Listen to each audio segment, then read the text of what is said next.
नमस्कार दोस्तों, मेरे चैनल में आप सभी का हार्दिक स्वागत है। दोस्तों, 5 दिवसीय महापर्वों की आप सभी को हार्दिक बधाई।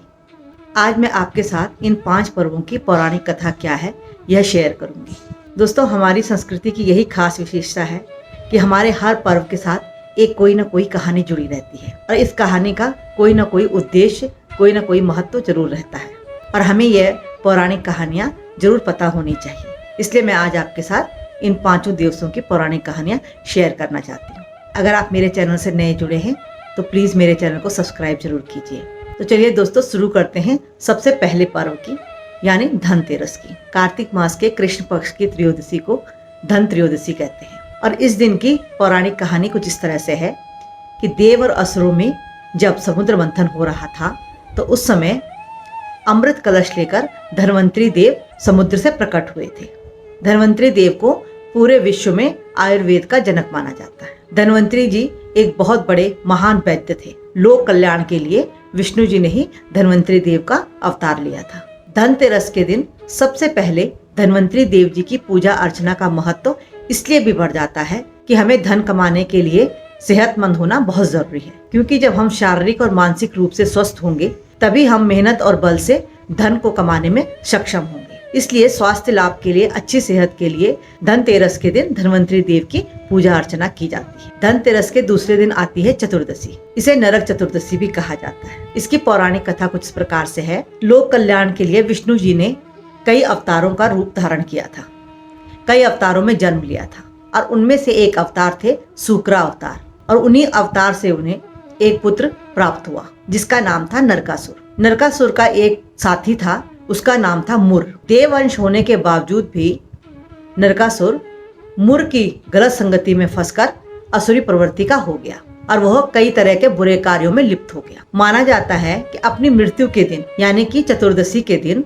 उसे अचानक अपनी गलती का एहसास हुआ कि उसने सारी जिंदगी बुरे कार्य किए, लेकिन अंत में उसे क्या हासिल हुआ। और जब उसे अपनी गलती का एहसास हुआ तो उसने भगवान से वर मांगा, मेरे मृत्यु के दिन को पर्व की तरह मनाया जाए और सभी को इस बात का एहसास कराया जाए कि चाहे देव अंश ही क्यों ना हो, चाहे देव पुत्र ही क्यों ना हो, लेकिन अगर वह बुरे कार्य करेगा तो अंततः बुरे कार्यों का अंत भी बुरा ही होता है। तब से कार्तिक मास की कृष्ण पक्ष की चतुर्दशी को हम नरक चतुर्दशी मनाते हैं। दोस्तों, कृष्ण जी का एक नाम मुरारी भी था और नरकासुर के साथी मुर नाम के राक्षस का वध कृष्ण जी ने ही किया था, इसलिए उनका एक नाम मुरारी पड़ा। चलिए अब बात करते हैं दीपावली की। कार्तिक मास के कृष्ण पक्ष की अमावस्या को हम दीपावली मनाते हैं। दोस्तों, 14 वर्ष के वनवास के बाद रावण का वध करके जब श्री राम जी सीता सहित अयोध्या में आए थे तो उस दिन अयोध्या वासियों ने पूरी अयोध्या को दीपों और रंगोली से सजाया और अमावस्या की रात्रि दीपों से जगमगा उठी थी। मान्यता है कि इसी दिन राजा विक्रमादित्य ने सिंहासन पर बैठकर नवीन संवत की घोषणा की थी। इसी दिन राजा बलि को पाताल लोक का राजा बनाकर वामन देव ने उनका द्वारपाल होना स्वीकार किया था और इन सब कारणों से दीपावली का दिन और भी महत्वपूर्ण हो जाता है। दीपावली के दिन गणेश जी और लक्ष्मी जी की विशेष पूजा करने का विधान है। दोस्तों, वैसे तो लक्ष्मी जी की पूजा हमेशा विष्णु जी के साथ ही की जाती है, लेकिन दीपावली के अवसर पर गणेश जी के साथ उनकी पूजा करने का सबसे विशेष कारण यह है कि चातुर्मास में भगवान विष्णु जी योग निद्रा में रहते हैं। गणेश जी और लक्ष्मी जी की दीपावली के दिन विशेष पूजन को लेकर पौराणिक कथा कुछ इस प्रकार से है कि एक बार विष्णु जी ने लक्ष्मी जी को कहा कि स्त्री की संपूर्णता संतान प्राप्ति के बाद ही होती है। इससे लक्ष्मी जी बड़ी दुखी हुई और उन्होंने कहा कि प्रभु, हमारी तो कोई संतान ही नहीं है। तब विष्णु जी ने उन्हें समझाया, हम पूरे जगत के पालनहार हैं और संपूर्ण संसार हमारी संतान है, संपूर्ण जगत के हम माता पिता हैं। विष्णु जी के इस तरह समझाने से माँ पार्वती उस समय तो शांत रही, लेकिन उनके मन में यह टीस बैठ गई। इस व्यथा को लेकर वो माँ पार्वती जी के पास गईं और उन्होंने कहा, तुम्हारे पास 2 पुत्र हैं, तुम मुझे अपना गणेश दे दो। माँ पार्वती जी लक्ष्मी जी की व्यथा जान गई और उन्होंने माँ लक्ष्मी से कहा कि आज से गणेश जी तुम्हारे और मेरे दोनों के पुत्र रहेंगे। तब से गणेश जी लक्ष्मी जी के मानस पुत्र कहलाए जाते हैं। माना जाता है तब से गणेश जी हमेशा माँ लक्ष्मी के साथ ही रहते हैं, क्योंकि माँ लक्ष्मी एक जगह पर टिकती नहीं है और गणेश जी के पास ही वो विद्या वो बुद्धि और वो बल है जो लक्ष्मी जी को टिकाए रखते हैं। दोस्तों, यह मैंने आपको दीपावली से जुड़ी 2 छोटी छोटी पौराणिक कथा सुनाई। इसके दूसरे दिन हम करते हैं गोवर्धन पूजा। दोस्तों, गोवर्धन पूजा से भी जुड़ी पौराणिक 2 छोटी छोटी कहानियां हैं जो इस प्रकार से हैं। पहली कहानी यह है कि जब राम सेतु का निर्माण हो रहा था तो हनुमान जी गोवर्धन पर्वत को उठाकर ले आए, लेकिन गोवर्धन पर्वत के आने तक राम सेतु का कार्य संपूर्ण हो चुका था।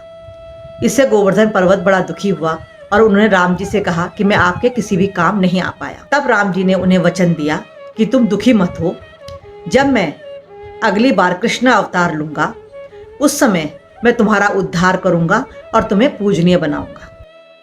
कहा जाता है कि प्राचीन काल में ब्रजमंडल में स्त्रियां इंद्रदेव की पूजा किया करती थी और जब कृष्ण जी ने यह देखा तो उन्होंने कहा कि कार्तिक मास में इंद्र की पूजा करने से हमें कोई लाभ नहीं है, हमें गौवंश की उन्नति के बारे में सोचना चाहिए और इसके लिए हमें पर्वत और वृक्षों की पूजा अर्चना करके उनकी रक्षा करनी चाहिए। पर्वतों पर और भूमि पर पेड़ पौधे लगाकर वन महोत्सव मनाना चाहिए।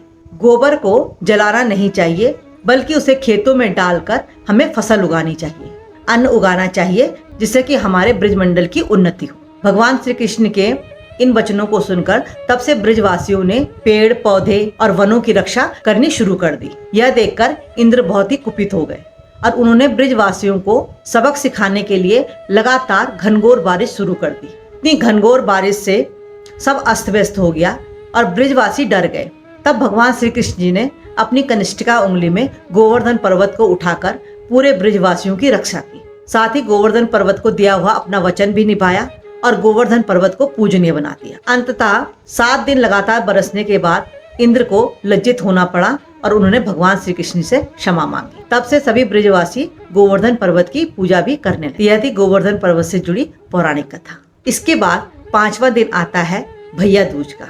यह बड़ा ही सुखद अनुभूति का पर्व कहा जाता है और भैया दूज की पौराणिक कथा कुछ इस प्रकार से है। कहा जाता है कि सूर्य के पुत्र यम और यमी दोनों भाई बहनों में आपस में बहुत प्रेम था, परंतु राज्य कार्य की व्यस्तता के कारण यमदेव अपनी बहन यमुना को भूल गए। तब एक दिन यमुना ने अपने भाई यम को संदेश भेजा और उन्हें मिलने के लिए बुलाया। बहन का निमंत्रण पाकर यमदेव जी को अपनी गलती का एहसास हुआ कि वो बहुत दिन से अपनी बहन से मिलने नहीं जा पाए और तब वो तुरंत अपनी बहन से मिलने गए। बहन यमुना अपने भाई को देखकर बहुत ही प्रसन्न हुई और उन्होंने अपने भाई का आदर सत्कार किया, उन्हें टीका लगाया, हाथ में रक्षा सूत्र बांधा और सुंदर सुंदर पकवान उन्हें परोसे।